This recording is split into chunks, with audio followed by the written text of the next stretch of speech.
প্রবাসী বাংলাদেশিদের বিনিয়োগ উৎসাহিত করা হবে এবং তাদের মতামত ও পরামর্শের যথাযথ মূল্যায়ন করা হবে। প্রবাসী বিনিয়োগকারীদের স্বল্প সুদে ঋণ সুবিধা সহ বিদ্যমান সুযোগ সুবিধা সম্প্রসারণ করা হবে। বিদেশ ফেরত প্রবাসীদের বিমানবন্দরে হয়রানি বন্ধ করা হবে। বিদেশ থেকে ফেরত আসা প্রবাসীদের যথাযথ তালিকা প্রস্তুত করে তাদের কল্যাণে নানামুখী প্রকল্প হাতে নেওয়া হবে। প্রবাসী বাংলাদেশিদের দীর্ঘদিনের দাবি অনুযায়ী এবং জাতীয় অর্থনীতিতে তাদের অবদান বিবেচনায় প্রবাসীদেরকে ভোটার তালিকায় অন্তর্ভুক্ত করার ব্যবস্থা গ্রহণ এবং জাতীয় নির্বাচনে ভোট প্রদানের সুযোগ সৃষ্টি করে দেশ পরিচালনায় তাদের অংশগ্রহণ নিশ্চিত করা হবে।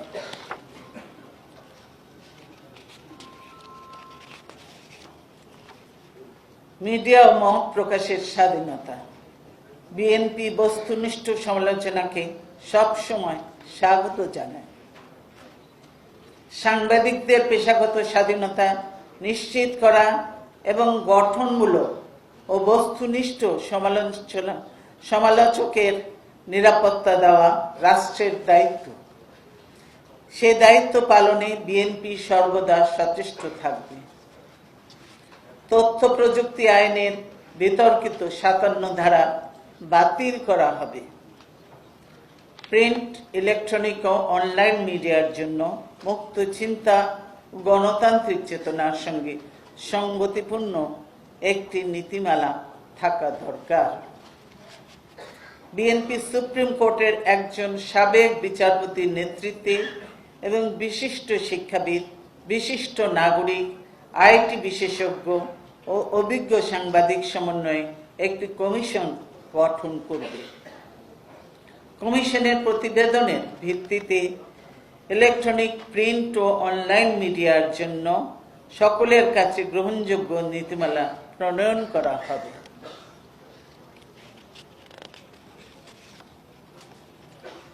বিএনপি সৎ সাংবাদিকতার পরিবেশ পুনরুদ্ধার করবে এবং চাঞ্চল্যকর সাগর রুনি হত্যাসহ সকল সাংবাদিক হত্যার বিচার নিশ্চিত করবে। সাংবাদিকদের বিরুদ্ধে রাজনৈতিক উদ্দেশ্যে রুজুকৃত সকল মিথ্যা মামলা প্রত্যাহার করা হবে। স্থানীয় সরকার। বাংলাদেশের অধিকাংশ মানুষ গ্রামে বাস করে। দেশ চলবে তৃণমূলের জনগণের ইচ্ছায় ও মতামতের ভিত্তিতে। ক্ষমতার ব্যাপক বিকেন্দ্রীকরণের লক্ষ্যে ইউনিয়ন, উপজেলা ও জেলা পরিষদকে অধিকতর শক্তিশালী করা হবে, যাতে এই সংস্থাগুলো উন্নয়ন কার্যক্রম, আইন শৃঙ্খলা রক্ষা, স্বাস্থ্য, শিক্ষা কার্যক্রম সহ জনগণের জন্য পরিষেবা প্রদানে কার্যকর ভূমিকা রাখতে পারে।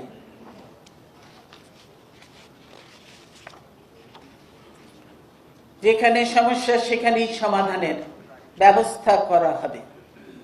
স্থানীয় নেতৃত্বে টেকসই সমাধান সম্ভব।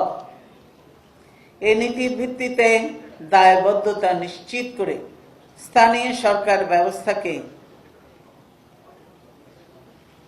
ক্ষমতায়িত করা হবে।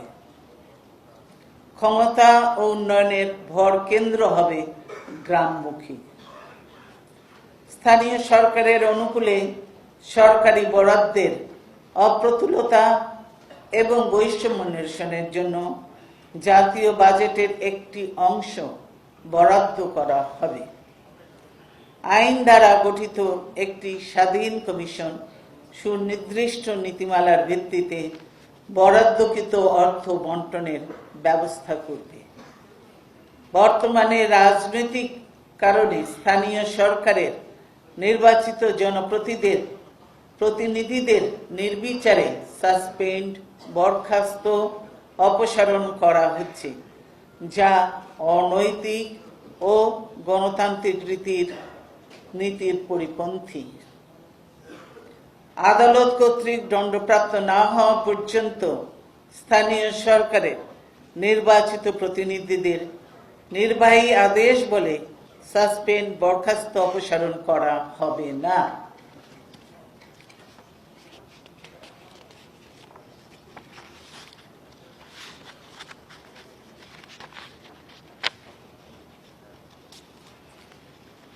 কৃষি ও কৃষক, জনসংখ্যা বাড়ছে এবং কৃষি জমি কমছে। এটা বিবেচনায় নিয়ে উদ্ভাবনমূলক কৃষি কৌশল গ্রহণ করা হবে। সমতল, পাহাড়, হাওড় বাওড় এলাকার জন্য বিশেষ বিশেষ ফসল চাষের উপযোগিতা বিবেচনায় রেখে সেই সব ফসল উৎপাদনে কৃষকদের উৎসাহিত করা হবে। কৃষকদের স্বার্থ রক্ষা করার জন্য সঠিক বাজারজাতকরণ নীতি প্রণয়ন করা হবে। সেচের পানির প্রাপ্যতা এবং জলাবদ্ধতা দূর করার জন্য খাল খনন, নদী শাসন কার্যক্রম জোরদার ও সম্প্রসারণ করা হবে। কৃষক যাতে তার ফসলের ন্যায্য মূল্য পায় সে ব্যবস্থা নিশ্চিত করা হবে। উন্নত মানের বীজের দুষ্প্রাপ্যতা বাংলাদেশের কৃষকের একটি কঠিন সমস্যা।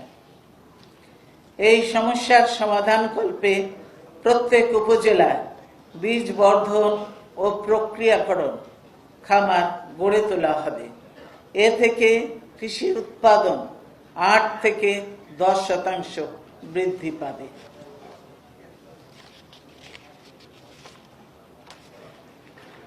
রাষ্ট্রীয় বাজেটের একটি যৌক্তিক অংশ কৃষি গবেষণার জন্য বরাদ্দ করা হবে। কৃষি নানা ধরনের ঝুঁকির মুখে পড়ে। এই ঝুঁকি মোকাবেলা করার জন্য প্রয়োজনে ভর্তুকি দিয়ে হলেও শস্য বীমা, পশু বীমা, মৎস্য বীমা এবং পোল্ট্রি বীমা চালু করা হবে।